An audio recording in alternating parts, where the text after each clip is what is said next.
বিসমিল্লাহির রহমানির রহিম। মাযহাব কি ও কেন? কেন মাযহাব মানা জরুরি? মাযহাব যারা মানে তারা এর ব্যাখ্যা দিয়েছে, আর আমরা সঠিক তথ্য জানব কোরআনের ৩০টি আয়াতের মাধ্যমে।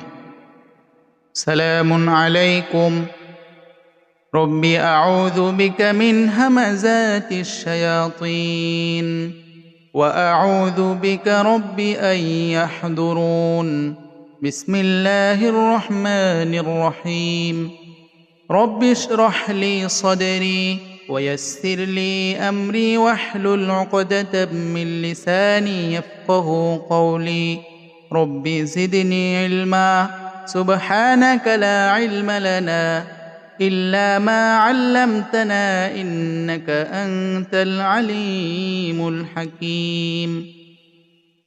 প্রিয় ভাই ও বোনেরা, মাযহাব কি ও কেন? কেন মাযহাব জরুরি? মাযহাব যারা মানে তারা এর ব্যাখ্যা দিয়েছে, আর আমরা সঠিক তথ্য জানব কোরআন থেকে ৩০টি আয়াতের মাধ্যমে। মাযহাব কি? আরবি মাযহাব শব্দের অর্থ যাওয়ার পথ, আরেকটি অর্থ হলো মত, দৃষ্টিভঙ্গি। এটা হলো ইসমে জরফের সিগা। জাল, হা, বা মূল হরফ ৩টি। যাহাবা ইয়াযহাবু থেকে মাযহাবুন অর্থ হলো যাওয়ার রাস্তা, যাওয়ার পথ। আসলে পথ কয়টা? মাযহাবের নামে বিভিন্ন পথ তৈরি হয়েছে। আমরা যদি কোরআন থেকে জানি আল্লাহ রাব্বুল আলামিন কয়টা পথ আমাদেরকে অনুসরণ করতে বলেছেন। সূরা আনআমের ১৫৩ নম্বর আয়াতটি দেখুন। ওয়া আন্না হাযা সিরাতী মুস্তাকিমা ফাত্তাবিউহু ওয়া লা তাত্তাবিউস সুবুলা ফাতাফাররাকা বিকুম আন সাবিলিহি যালিকুম ওয়াসাকুম বিহি লাআল্লাকুম তাত্তাকুন। আর এটি তো আমার সোজা পথ। আল্লাহ কোরআনকে বলতেছেন, আর এটি তো আমার সোজা পথ। আল্লাহ রাব্বুল আলামিন একটি সোজা পথ নির্ধারণ করেছেন, আর সেটা হলো একমাত্র কোরআন। কোরআন যে পথ দেখায় সেটা হলো সোজা পথ। সুতরাং তোমরা তার অনুসরণ করো। মানে কি? বিভিন্ন পথের অনুসরণ করতে বলছেন, নাকি একটি সোজা পথ তার অনুসরণ করতে বলেছেন? একটি সোজা পথ, সেটা হলো একমাত্র কোরআন। এরপর দেখেন, এবং অন্যান্য পথ অনুসরণ করো না। কোরআন বাদে যত ধরনের মতবাদ রয়েছে, পথ রয়েছে, সেগুলো আল্লাহ রাব্বুল আলামিন অনুসরণ করতে নিষেধ করেছেন। তাহলে তা তোমাদেরকে তার পথ থেকে বিচ্ছিন্ন করে দিবে। অর্থাৎ আমরা যদি আল্লাহর পথ ছেড়ে বিভিন্ন পথ অনুসরণ করি, তখন আল্লাহর পথ থেকে আমরা দূরে সরে যাব। এগুলো তিনি তোমাদেরকে নির্দেশ দিয়েছেন। আল্লাহ রাব্বুল আলামিন আমাদেরকে এই সমস্ত নির্দেশনা দিয়েছেন। কেন দিয়েছেন? যাতে তোমরা তাকওয়া অবলম্বন করো। তাকওয়া মানে হলো মেনে চলা। আল্লাহকে ভয় করে আল্লাহর হুকুম মেনে চলার নাম হলো তাকওয়া। এই আয়াত থেকে আমরা বুঝতে পারলাম একটি পথ যেটা আল্লাহ আমাদেরকে দেখিয়েছেন, সেই পথটি আমাদেরকে অনুসরণ করতে বলেছেন। সেই পথ বাদ দিয়ে বিভিন্ন পথ অনুসরণ করতে আল্লাহ রাব্বুল আলামিন নিষেধ করেছেন। যদি আমরা কোরআনের পথ ছেড়ে অন্য পথ ধরি, তখন আমরা আল্লাহর পথ থেকে বিচ্ছিন্ন হয়ে বিভিন্ন দলে বিভক্ত হয়ে যাব। কারো মত বা দৃষ্টিভঙ্গি কি আল্লাহ মানতে বলেছেন? আমরা যদি এর উত্তর জানতে চাই, তাহলে সূরা আরাফের ৩ নম্বর আয়াতটি দেখতে হবে। সূরা আরাফের ৩ নম্বর আয়াতে আল্লাহ রাব্বুল আলামিন বলেন, ইত্তাবিউ মা উনজিলা ইলাইকুম মির রাব্বিকুম ওয়া লা তাত্তাবিউ মিন দুনিহি আউলিয়া কলিলাম মা তাযাক্কারুন। তোমাদের প্রতি তোমাদের রবের পক্ষ থেকে যা নাজিল করা হয়েছে তা অনুসরণ করো। প্রিয় ভাই ও বোনেরা, আমাদের রবের পক্ষ থেকে আমাদের কাছে কি নাজিল করা হয়েছে? বুখারী, মুসলিম, ফাজাইলে আমল, মুনতাখাব হাদিস নাকি কোরআন? কোরআন। এরপর আল্লাহ বলেন, এবং তাকে ছাড়া অন্য অভিভাবকের অনুসরণ করো না। এখানে আরবি শব্দটা আছে আউলিয়া। এই কোরআনকে ছেড়ে কোনো আউলিয়ায়ে কেরামের অনুসরণ করো না, তোমরা সামান্যই উপদেশ গ্রহণ করো। আল্লাহ তো জানেন আমরা আল্লাহর হুকুম অল্পই মানব, উপদেশ অল্পই গ্রহণ করব, তাই বলে দিয়েছেন আমি যতই বলি কোরআন মেনে চলো, যেটা আমার পক্ষ থেকে তোমাদের কাছে নাজিল করা হয়েছে তোমরা এটা মানবেই না, তোমরা ওলি আউলিয়ার পিছনে ঘুরবে, অমুক ইমাম তমুক মুফাসসির কি বলেছে সেগুলোই তোমরা মেনে চলবে। এই আয়াতটা যদি আমরা একটু মনোযোগ দিয়ে বুঝতাম তাহলেও তো আমরা হেদায়েত পেয়ে যেতাম। আল্লাহ বলতেছেন তোমাদের রবের পক্ষ থেকে যা নাজিল করা হয়েছে তা অনুসরণ করো। সেটা কি? একমাত্র কোরআন। এরপর বলতেছেন তাকে ছাড়া, মানে কি? এই কোরআনকে ছাড়া অন্য কোনো আউলিয়ার অনুসরণ করো না। কোরআন বাদে পৃথিবীর কোনো মানুষের অনুসরণ করা যাবে না। নবীকেও নয়, রসুলকেও নয়। রসুল কোরআনই প্রচার করতেন। মুহাম্মদুর রসুল্লাহ কোরআনের বাহিরে কোনো কথা বলেননি। এই আয়াতটা রসুলের উপর নাজিল হয়েছে, রসুল যেভাবে শুনেছেন সেভাবে বলেছেন, সেইটাই কোরআনের মধ্যে লিপিবদ্ধ করা আছে। ইসলামী পরিভাষায় কোরআন ও সুন্নাহর আলোকে কোনো ইমাম বা ফকি মানে জ্ঞানী কর্তৃক কোনো বিষয়ে যে ইজতিহাদ বা গবেষণালব্ধ সিদ্ধান্ত গ্রহণ করা হয় তাকে মাযহাব বলা হয়। তারা বলে থাকে আর কি, গবেষণা করা যাবে না, ইমামরা গবেষণা করে সমাপ্ত করে গেছেন, অথচ আল্লাহ রাব্বুল আলামিন গবেষণা করতে বলেছেন, আর গবেষণা করার মাধ্যমে নিজের কলবের তালা খোলার ব্যবস্থা আল্লাহ করেছেন।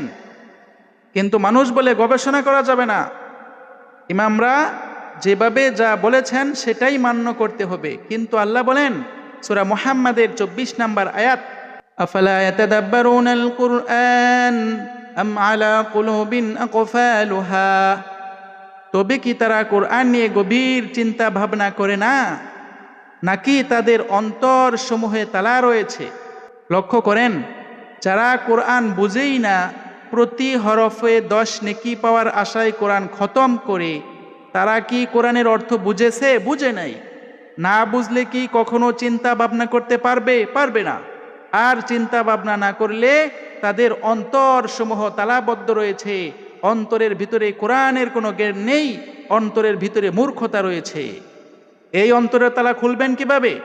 আল্লাহ তাই বলেছেন, যে কোরআন নিয়ে গভীর চিন্তা ভাবনা করবে তার অন্তরের তালা খুলে যাবে, অন্তরের মরিচিকা দূর হয়ে যাবে, অন্তর পরিচ্ছন্ন হয়ে যাবে। ইল্লাল্লাহ ইল্লাল্লাহ জিকিরের মাধ্যমে অন্তর পরিচ্ছন্ন হবে না, অন্তরের তালা খুলবে না। আমাদেরকে কোরআনের জ্ঞান থেকে দূরে রাখা হয়েছে। ওয়াজের মাধ্যমে বলা হয় যে কোরআন না বুঝে পড়লেও সওয়াব পাওয়া যায়, অথচ না বুঝে পড়লে কেন, বুঝলেও কাজ হবে না। চিন্তা ভাবনা যতক্ষণ না করবে ততক্ষণ পর্যন্ত অন্তর তালাবদ্ধ থাকবে। কোরআন ও সুন্নাহ নয়, বলতে হবে কোরআনই সুন্নাহ।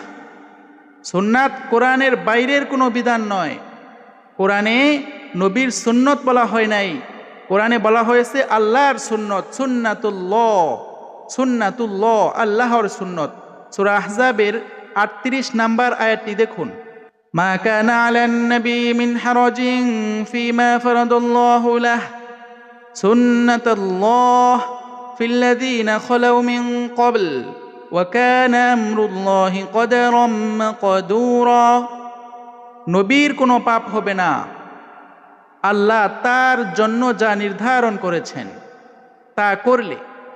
পূর্বে যেসব নবী অতিবাহিত হয়েছে তাদের ব্যাপারে এটিই ছিল আল্লাহর সুন্নত বা বিধান। আর আল্লাহর বিধান সুনির্ধারিত, অবশ্যম্ভাবী। তাহলে আমরা এই আয়াতে বুঝতে পারলাম সুন্নত শব্দটি শুধু আল্লাহর সাথে যুক্ত হবে। আল্লাহর সুন্নত মানে আল্লাহর বিধান।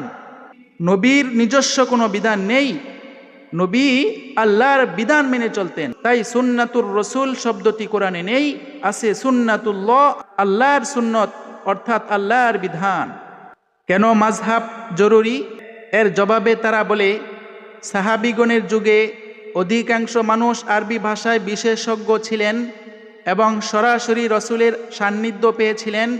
পরবর্তীতে ইসলামী রাষ্ট্র বিস্তারের সাথে সাথে নতুন নতুন সমস্যার উদ্ভব হয়। কোরআন ও হাদিসের জটিল মাসআলাগুলোকে সাধারণ মানুষের বোধগম্য করার জন্য এবং সঠিক ব্যাখ্যা নিশ্চিত করার জন্য ইমামগণ তাদের মেধা ও ইজতিহাদ অর্থাৎ গবেষণার মাধ্যমে সুশৃঙ্খল পদ্ধতি তৈরি করেছেন। মাযহাব মূলত কুরআন ও সুন্নাহর উপর আমল করার একটি সুশৃঙ্খল উপায় বা পদ্ধতি। এই জবাবটি কোরআন বিরোধী, এই জবাব ভুল, কারণ কুরআন কিয়ামত পর্যন্ত সকল সমস্যার পরিপূর্ণ সমাধান দিয়েছে। আমরা যদি সূরা ফুরকানের 33 নম্বর আয়াতটি দেখি, তাহলে আমরা বুঝতে পারব কোরআন একমাত্র সমাধান দিয়েছে সকল সমস্যার সমাধান। ওয়ালা ইয়াতুনাকা বিমাসালিন ইল্লা জিনাকা বিল হক ওয়া আহসানা তাফসীরা। আর তারা তোমার কাছে যে কোনো সমস্যাই নিয়ে আসুক না কেন, আমি এর সঠিক সমাধান ও সুন্দর তাফসীর বা ব্যাখ্যা তোমার কাছে নিয়ে এসেছি। তাহলে কোরআন একমাত্র সমাধান দিতে পারে কিয়ামত পর্যন্ত। আর তাফসীর শব্দটি কোরআনে একবার রয়েছে, তা হলো সূরা ফুরকানের 33 নম্বর আয়াতে রয়েছে। আর এখানে তাফসীর কে করেছেন? আল্লাহ। তাই আল্লাহ একমাত্র কোরআনের ব্যাখ্যাকারী। পৃথিবীর কোনো মানুষকে আল্লাহ এই দায়িত্ব দেয়নি যে তুমি কোরআন ব্যাখ্যা করো। সমস্ত পৃথিবীর মানুষকে দায়িত্ব দেওয়া হয়েছে। নবীজি মুহাম্মাদুর রাসূলুল্লাহ কোরআন প্রচার করতেন, তার অনুসরণে আমরা একমাত্র কোরআনই প্রচার করব। তিনি এবং সাহাবায়ে কেরাম কোরআন মেনে চলতেন, আমরাও একমাত্র কোরআন মেনে চলব, কারণ এখানে সকল সমস্যার সমাধান দেয়া হয়েছে। আপনি যদি না বুঝে পড়েন আর প্রতি হরফে 10 নেকের আশায় কোরআন খতম করেন, আপনি কিভাবে কোরআন থেকে সমাধান পাবেন? তাই কোরআন বুঝে পড়তে হবে, কোরআন নিয়ে চিন্তা ভাবনা করতে হবে, তাহলেই কোরআনের মধ্যে সকল সমস্যার সমাধান পাওয়া যাবে। ইমাম আবু হানিফার জন্ম হলো 80 হিজরি অর্থাৎ 699 খ্রিস্টাব্দে, আর মৃত্যু হলো 150 হিজরি অর্থাৎ 767 খ্রিস্টাব্দ। ইমাম মালিকের জন্ম 93 হিজরি 711 খ্রিস্টাব্দ, আর মৃত্যু হলো 179 হিজরি 795 খ্রিস্টাব্দে। ইমাম শাফি রহমাতুল্লাহর জন্ম হলো 150 হিজরি 767 খ্রিস্টাব্দে, আর মৃত্যু হলো 204 হিজরি 820 খ্রিস্টাব্দে। ইমাম আহমদ ইবনে হাম্বলের জন্ম হলো 164 হিজরি, আর মৃত্যু হলো 241 হিজরি। তাহলে এদের আগে যারা ছিল তারা কি কোরআন থেকে সমাধান বের করতে পারেনি, নাকি এরাই আইসা কোরআন বুঝলো? এর আগে যারা ছিল তারা ভুল পথে ছিল? বিষয়টা এরকম নয়। এই 4 জন ইমাম সহ সমস্ত মানুষ কোরআন মেনে চলতো। আমরা তাদের ইতিহাস পড়ে তাদেরকে অনেক বড় মনে করতেছি, অনেক কিছু জানে, কোরআনের বাইরে অনেক কিছু বলেছে। বিষয়টা এরকম নয়। তারা কখনো কোরআনের আয়াত লঙ্ঘন করেনি, তারা আমাদের সেরেতাজ, তারা কোরআন মেনে চলতো। তাই তাদের সম্পর্কে যত তথ্য আমরা পাই সেগুলো কোরআনের মাধ্যমে যাচাই করতে হবে। ইমাম আবু হানিফা দিনে 1 খতম, রাত্রে 1 খতম, তারাবিতে 1 খতম, এইরকম জীবনেও উনি করেন নাই, কারণ কোরআনকে আল্লাহ রাব্বুল আলামিন খতমের জন্য পাঠাননি। উনি 40 বছর যাবত এশার অজু দিয়ে ফজর পড়েছেন, মিথ্যা কথা। কোরআন দিয়ে যাচাই করবেন, সূরা মুজাম্মিল পড়বেন, রাত্রি ঘুমাতে হবে এবং শেষ রাত্রে আল্লাহর কাছে ক্ষমা প্রার্থনা করতে হবে, কোরআন পাঠ করতে হবে। এগুলি আল্লাহ রাব্বুল আলামিন কোরআনে বলেছেন, তারা এগুলি মেনে চলতেন। 4 মাযহাবের মতভেদ নিয়ে একটি উদাহরণ দিচ্ছি, লক্ষ্য করেন। নামাজে সূরা ফাতিহার পর আমিন জোরে পড়বে না আস্তে পড়বে? ইমাম আবু হানিফা বলেন আমিন আস্তে বলতে হবে, ইমাম শাফি বলেন জোরে বলতে হবে, ইমাম মালিক রহমতুল্লাহ বলেন আমিন বলবে না, ফরজ নামাজে আমিন বলবে না। ইমাম আহমদ ইবনে হাম্বল বলেন জোরে বা আস্তে উভয় অবস্থায় জায়েজ। এই মতভেদগুলো হাদিসের বিভিন্ন বর্ণনার ব্যাখ্যার উপর নির্ভর করে হচ্ছে। কোরআনে আমিন শব্দটিই নেই। আমিন মানে যে আল্লাহ কবুল করেন, এই শব্দটাই কোরআনে নেই। আমরা যদি কোরআনে দেখি আমিনিন শব্দ রয়েছে সূরা ফাতাহ আয়াত নম্বর 27, লাকাদ সাদাকাল্লাহু রাসূলাহুর রুইয়া বিল হক লাতাদখুলুন্নাল মাসজিদাল হারামা ইনশাআল্লাহু আমিনিন। এই যে দেখেন আমিনিন, অবশ্যই আল্লাহ তার রসুলকে স্বপ্নটি যথাযথভাবে সত্যে পরিণত করে দিয়েছেন। তোমরা ইনশাআল্লাহ মানে আল্লাহ যদি চান নিরাপদে, এই যে এখানে লেখা আছে আমিনিন, তোমরা ইনশাআল্লাহ নিরাপদে তোমাদের মাথা মুন্ডন করে এবং চুল ছেটে নির্ভয়ে মসজিদে হারামে অবশ্যই প্রবেশ করবে। অতঃপর আল্লাহ জেনেছেন যা তোমরা জানতে না, সুতরাং এছাড়াও তিনি দিলেন এক নিকটবর্তী বিজয়। এই আয়াতে আমিন শব্দের বহুবচন আমিনিন। আমিনিন শব্দের অর্থ হলো নিরাপদ। তাহলে আমিন শব্দটি কোরআনে নেই। সূরা বাকারার 126 নাম্বার আয়াতটি দেখুন, ওয়াইয ক্বালা ইব্রাহিম রব্বি জাআল হাযা বালাদান আমিনা। আর স্মরণ করো যখন ইব্রাহিম বলল, হে আমার রব, হে আমার পালনকর্তা, আপনি একে নিরাপদ নগরী বানান, আমিন বানান। এখানেও আমিনান, আমিন অর্থ কি? নিরাপদ। আমরা যদি সূরা আরাফের 68 নাম্বার আয়াতটি দেখি, উবাল্লিগুকুম রিসালাতি রব্বি ওয়া আনা লাকুম নাসিহুন আমিন। আমি তোমাদের নিকট আমার রবের রিসালাত সমূহ পৌঁছাচ্ছি, বার্তা সমূহ পৌঁছাচ্ছি, আর আমি তোমাদের জন্য কল্যাণকামী বিশ্বস্ত। আমিন মানে কি? বিশ্বস্ত। আমিন। সূরা 3 নাম্বার আয়াতে আল্লাহ বলেন, ওয়াহাযাল বালাদিল আমিন। কসম এই নিরাপদ নগরীর। এখানে আমিন অর্থ কি? নিরাপদ। তাহলে আমরা বুঝতে পারলাম কোরআনে কোথাও আমিন শব্দটি নেই, অথচ হাদিসের উপর ভিত্তি করে আমিন নিয়ে দলাদলি মারামারি, মসজিদ পর্যন্ত আলাদা করে, আর এই আমিন নিয়ে কখনো ঝগড়া শেষ হচ্ছেই না। সূরা ফাতিহার শেষে দেখবেন কখনো কোনো কোরআনে আমিন শব্দটি পর্যন্ত নেই।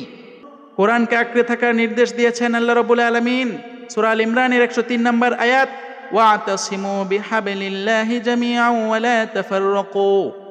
তোমরা সবাই আল্লাহর রজ্জুকে, কোরআনকে শক্তভাবে আঁকড়ে ধরো, পরস্পর বিচ্ছিন্ন হয়েও না।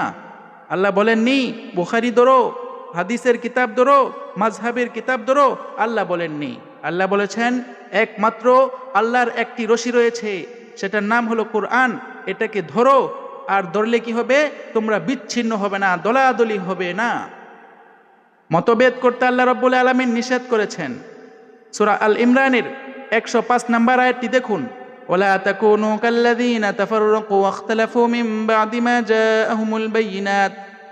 তোমরা তাদের মতো হয়ো না যারা তাদের কাছে সুস্পষ্ট প্রমাণ আসার পরেও বিচ্ছিন্ন হয়েছে এবং মতভেদ সৃষ্টি করেছে।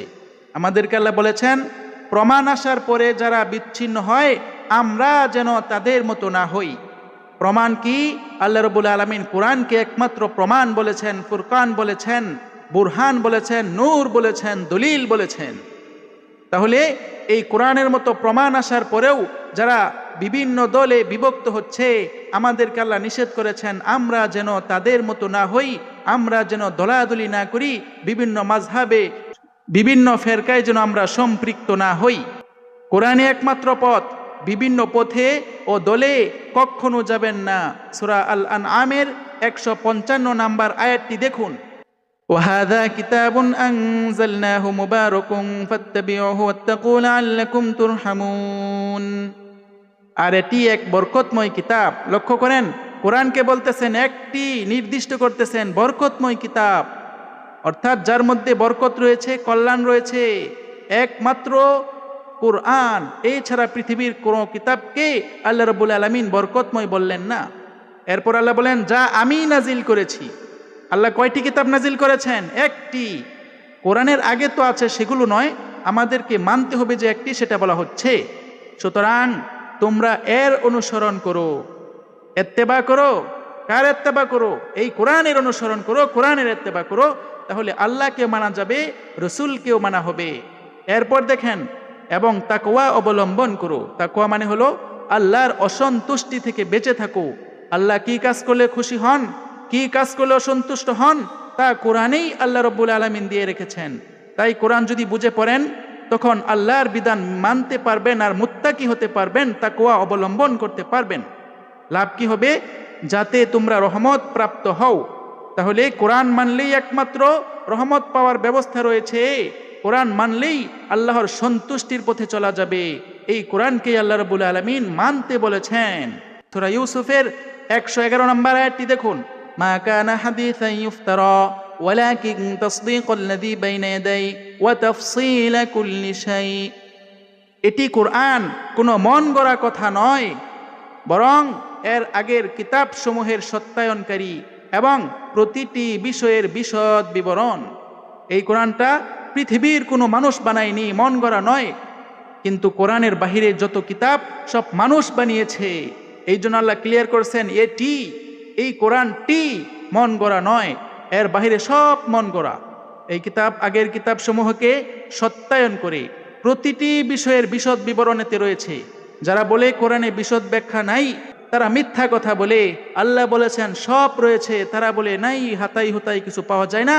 শেষে যারা কোরআন পড়ে, কোরআন মেনে চলে, তারা নাকি পথভ্রষ্ট হয়। মিথ্যুক কোথাকার। সূরা হিজরের 9 নম্বর আয়াত আল্লাহ বলেন, ইন্না নাহনু নাযালনা যিকরা ওয়া ইন্না লাহু লাহাফিযুন। নিশ্চয়ই আমি এই উপদেশ বাণী কোরআন নাজিল করেছি, আমি নিজেই এর সংরক্ষক। এই জন্য কোরআন সংরক্ষিত রয়েছে। আল্লাহ নিজে দায়িত্ব নিয়েছেন হেফাজত করার জন্য। এই সংরক্ষিত কিতাব ছেড়ে মানুষের বানানো কিতাব কেন মানবেন? তাহলে তো বিভিন্ন দলে বিভক্ত হয়ে যাবেন। আল্লাহ রাব্বুল আলামিন কখনো অন্য কোনো কিতাবকে সংরক্ষণ করার দায়িত্ব নেন নাই। সূরা নাহলের 89 নম্বর আয়াতটি দেখুন, ওয়ানাজ্জালনা আলাইকাল কিতাবা তিবয়ানান লিকুল্লি শাইইন ওয়া হুদাও ওয়া রাহমাতাও ওয়া বুশরা লিল মুসলিমিন। আর আমি তোমার প্রতি নির্দিষ্ট একটি কিতাব নাজিল করেছি, প্রত্যেকটি বিষয়ের সুস্পষ্ট ব্যাখ্যা স্বরূপ এবং মুসলিমদের জন্য হেদায়েত, রহমত ও সুসংবাদ স্বরূপ। তাহলে আপনি যদি মুসলিম হন, আপনার জন্য কিতাব কয়টি? একটি, সুস্পষ্ট ব্যাখ্যা স্বরূপ।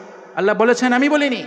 এই কিতাবকে আল্লাহ রাব্বুল আলামিন সুস্পষ্ট ব্যাখ্যা করে দিয়েছেন এবং হেদায়েত। আপনি এই কিতাব থেকেই হেদায়েত পাবেন এবং রহমত, এই কিতাব থেকে আপনি দয়া পাবেন। সুসংবাদ, এই কিতাব থেকে আপনি জান্নাতের সুসংবাদ পেয়ে যাবেন। সূরা বনী ইসরাঈলের 9 নম্বর আয়াতটি দেখুন, ইন্না হাযাল কুরআন ইয়াহদি লিল্লাতী হিয়া আকওয়াম। নিশ্চয়ই এই কোরআন এমন পথ প্রদর্শন করে, এমন একটি পথ দেখায় যা সবচেয়ে সরল ও সঠিক। আপনি যদি সরল এবং সঠিক পথে চলতে চান, একমাত্র কোরআন আপনাকে সেই পথ দেখাবে। পৃথিবীর কোনো মাযহাবী কিতাব নয়, কোনো হাদিসের কিতাব নয়। সূরা কাহফের 27 নম্বর আয়াতটি দেখুন, ওয়াতলু মা উহিয়া ইলাইকা মিন কিতাবি রাব্বিক লা মুবাদদিলা লিকালিমাতিহি। তোমার রবের কিতাব থেকে তোমার প্রতি যা ওহী করা হয়েছে তা পাঠ করো, তার বাণী পরিবর্তন করার কেউ নেই। তাহলে নবীকে বলা হচ্ছে, তোমার কাছে যে কিতাব ওহী করা হয়েছে তা থেকে পাঠ করো। তাহলে রসুলের কাছে ওহী কয় প্রকার এসেছে? কয় কিতাব এসেছে? এক কিতাব। রসুল সেটাই সাহাবায়ে কেরামের সামনে পাঠ করতেন, অর্থাৎ কোরআন। এই কোরআনের বাণী কেউ পরিবর্তন করতে পারবে না। তাই তো কিয়ামত পর্যন্ত কোরআন ঠিক থাকবে, অপরিবর্তনীয় থাকবে, অপরিবর্তন থাকবে। তাই এই কোরআন থেকেই আমাদের পাঠ করতে হবে। এইটাই একমাত্র ওহী। কোরআনের বাহিরে কোনো ওহী নাই, কোনো বার্তা নাই।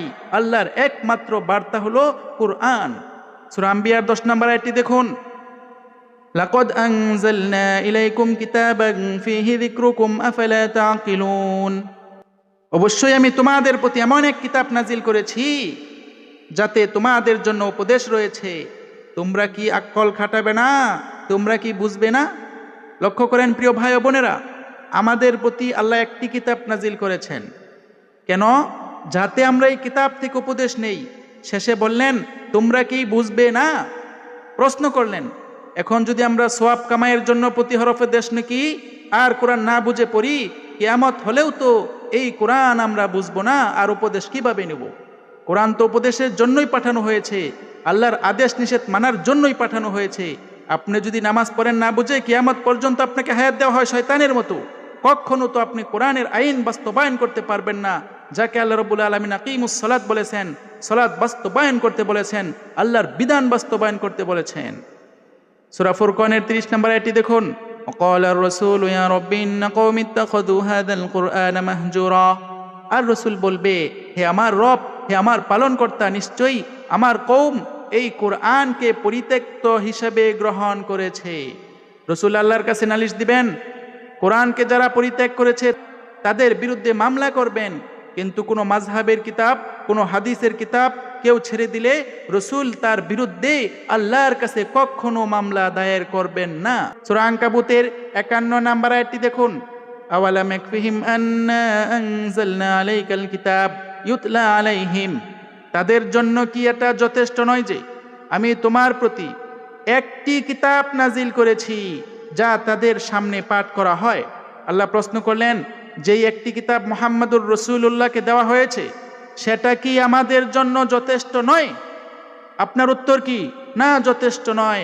আমার মাযহাবের কিতাব লাগবে, হাদিসের কিতাব লাগবে, তাফসিরের কিতাব লাগবে, আমাদের জন্য কোরআন যথেষ্ট নয়। আমরা তো এটাই বলতেছি এখন।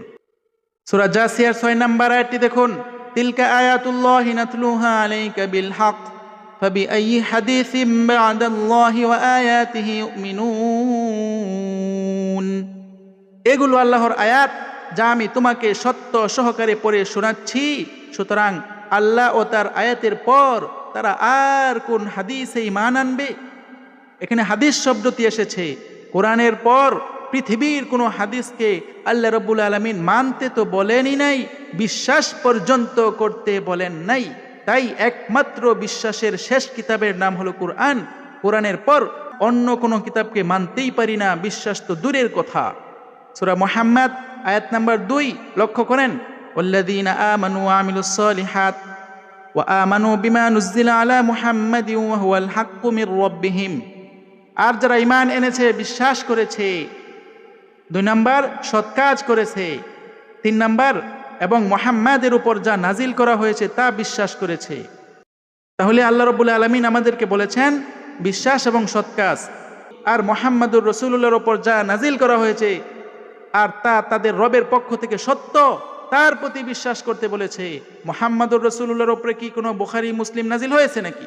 না, কোরআন নাজিল হয়েছে, এটাই আমাদের শেষ বিশ্বাস। এরপর কোনো কিতাবকে আল্লাহ রাব্বুল আলামিন আমাদেরকে বিশ্বাস করতে বলেন নাই। সূরা কফের 45 নম্বর আয়াতটি দেখুন, ফাযাক্কির বিল কুরআনি মান ইয়াখাফু ওয়াঈদ। অতএব যে আমার শাস্তিকে ভয় করে তাকে কোরআনের মাধ্যমে উপদেশ দাও। রাসূলকে আল্লাহ বলেছেন তুমি কোরআন দিয়ে মানুষকে বোঝাও। রাসূল কি এই আয়াত অমান্য করে নিজের থেকে হাদিস আবিষ্কার করে মানুষকে বোঝাচ্ছেন? কখনো নয়। এই আয়াত থেকে আমাদের শিক্ষা হলো, রাসূলের তরিকা হলো রাসূল মানুষকে কোরআন দিয়ে বোঝাতেন। আমরা যদি কোরআন না শিখি, না বুঝি, নিজেই না বুঝলে মানুষকে কিভাবে বোঝাবো? তখন তো বলতে হবে মুরব্বী বলছে, পীর সাহেব বলছে, অমুক বলছে, তমুক বলছে। নয়, আপনি সরাসরি কোরআন পড়েন, বুঝেন, সেইটাই মানুষের কাছে প্রচার করেন, কোরআন দিয়ে মানুষকে বোঝান। তাহলেই একমাত্র রাসূলের তরিকা হবে, রাসূলের আমলের সাথে আপনার আমার আমল মিলে যাবে। মাসআলা মাসাইলের কিতাব দিয়ে ওয়াজ নসিহত করা কি নবীর তরিকা? কখনো নয়। সূরা জিনের 1 থেকে 2 নম্বর আয়াতটি দেখুন, কুল উহিয়া ইলাইয়া আন্নাহু ইসতামা'a নাফারুম মিনাল জিন্ন ফাকালু ইন্না সামি'না কুরআনান আজাবা ইয়াহদি ইলার রুশদি ফাআমান্না বিহ। বলো, আমার কাছে ওহী পাঠানো হয়েছে যে জিনদের একটি দল মনোযোগ দিয়ে শুনেছে এবং বলেছে আমরা তো এক বিস্ময়কর কুরআন শুনেছি যা সঠিক পথ দেখায়, তাই আমরা তাতে বিশ্বাস করেছি, ঈমান এনেছি। আল্লাহর রাসূলকে বলা হচ্ছে আপনি বলেন জিনদের একটি দল মনোযোগ দিয়ে শুনেছে কোরআন আর তারা কোরআনের প্রতি বিশ্বাস করেছে। কেন? এই কোরআন সঠিক পথ দেখায়। জিনেরা বুঝলো নবীর সময়, আর আমরা বুঝলাম না, আমরা এর বিপরীত কথা বলি। কোরআন পড়লে হবে না, কোরআন বুঝলে হবে না, কোরআন মানলে হবে না, মাযহাব মানতে হবে, হাদিসের কিতাব মানতে হবে। অথচ নবীর সময়েই জিনের একটি দল কোরআন শুনেছে এবং তারা বলেছে আশ্চর্যজনক কোরআন শুনলাম যা সঠিক পথ দেখায়। তারা বুঝলো কোরআনই সঠিক পথ দেখায়, আর আমরা বুঝলাম না। সূরা বাকারার 2 নম্বর আয়াতে কি বলেন? যালিকাল কিতাবু লা রাইবা ফীহি হুদাল লিল মুত্তাকিন। এটি একটি নির্দিষ্ট কিতাব, এটি একটি সুনির্দিষ্ট কিতাব। এক বচন আল্লাহ বলেছেন, আলিফ লাম দ্বারা নির্দিষ্ট করেছেন, যাতে কোনো সন্দেহ নেই। পৃথিবীর একটি মাত্র কিতাব যার মধ্যে সন্দেহ নেই, সেটি হলো কোরআন। কাজ কি? মুত্তাকিদের জন্য হেদায়েত স্বরূপ। যারা আল্লাহর সন্তুষ্টি কামনা করে, আল্লাহকে ভয় পায়, আল্লাহর অসন্তুষ্টি থেকে বাঁচতে চায়, তাদেরকে কয়টি কিতাব পথ দেখাবে? একটি কিতাব। তার নাম কি কোরআন, তারপরেও বলবে না কোরআন চলবে না, কোরআনে এইটা নাই সেইটা নাই। আরে কোরআনে যেইটা নাই সেইটা তো আপনাকে আল্লাহ মানতে বলে নাই। সমাজ থেকে, ইতিহাস থেকে, অন্য কিতাব থেকে কি আপনাকে আমল করতে আল্লাহ বলেছেন? বলেন নাই। আপনার সিলেবাস একটি, যালিকাল কিতাব, এই কোরআনটাই আপনার সিলেবাস। কিয়ামতের দিন কোরআন সম্পর্কেই প্রশ্ন করা হবে। সূরা নিসার 82 নম্বর আয়াতটি দেখুন, আফালা ইয়াতাদাব্বারুনাল কুরআন ওয়ালাউ কানা মিন ইনদি গায়রিল্লাহি লাওয়াজাদু ফীহি ইখতিলাফান কাসীরা। তারা কি কোরআন নিয়ে গভীরভাবে চিন্তা করে না? যদি তা আল্লাহ ছাড়া অন্য কারো পক্ষ থেকে হতো তবে তারা তাতে অনেক অসঙ্গতি, ইখতিলাফ পেত। তাই তো কোরআন ছাড়া যত কিতাব আছে সেগুলির মধ্যে অসঙ্গতি রয়েছে, ইখতিলাফ রয়েছে। এক হাদিস একজনের কাছে সহিহ আর একজনের কাছে দুর্বল, জয়ীফ। এক মাসআলা একজনের কাছে সহিহ আর একজন সেই মাসআলার বিপরীত মত দেয়। একমাত্র কোরআনই ইখতিলাফ শূন্য, যার মধ্যে কোনো গরমিল নেই। সূরা মাইদার 48 নম্বর আয়াতটি দেখুন, ওয়ানজালনা ইলাইকাল কিতাবা বিল হক মুসাদ্দিকাল লিমা বাইনা ইয়াদাইহি মিনাল কিতাব ওয়া মুহাইমিনান আলাইহি ফাহকুম বাইনাহুম বিমা আনজালাল্লাহ। আর আমি তোমার প্রতি সত্য সহ কিতাব নাজিল করেছি, যা তার আগের কিতাবের সত্যায়নকারী এবং তার সংরক্ষক। সুতরাং আল্লাহ যা নাজিল করেছেন সেই অনুযায়ী তাদের মধ্যে ফয়সালা করো। তাহলে রসুলকে কয়টি কিতাব দেওয়া হয়েছে? একটি, যেই কিতাব আগের কিতাব সমূহকে সত্যায়ন করে, আর তার সংরক্ষক। আগে যত কিতাব আছে সেইটার সব কিছু কোরআন আল্লাহ রাব্বুল আলামিন দিয়ে দিয়েছেন। এরপর আল্লাহ বলতেছেন, তোমার প্রতি যে কিতাব নাজিল করা হয়েছে তুমি সেই অনুযায়ী ফয়সালা করো। কোরআনের মধ্যে যেই সমস্ত বিচারের আয়াত রয়েছে, ফয়সালার আয়াত রয়েছে, সেগুলো দিয়েই মুহাম্মদুর রাসূলুল্লাহ ফয়সালা করতেন। এই জন্য কোরআনের বাহিরে কোনো কিতাবের ফয়সালা যদি কেউ করে সমাজে, সেটা রসুলের তরিকা নয়, সেটা আল্লাহর বিধান নয়, মানুষের বিধান।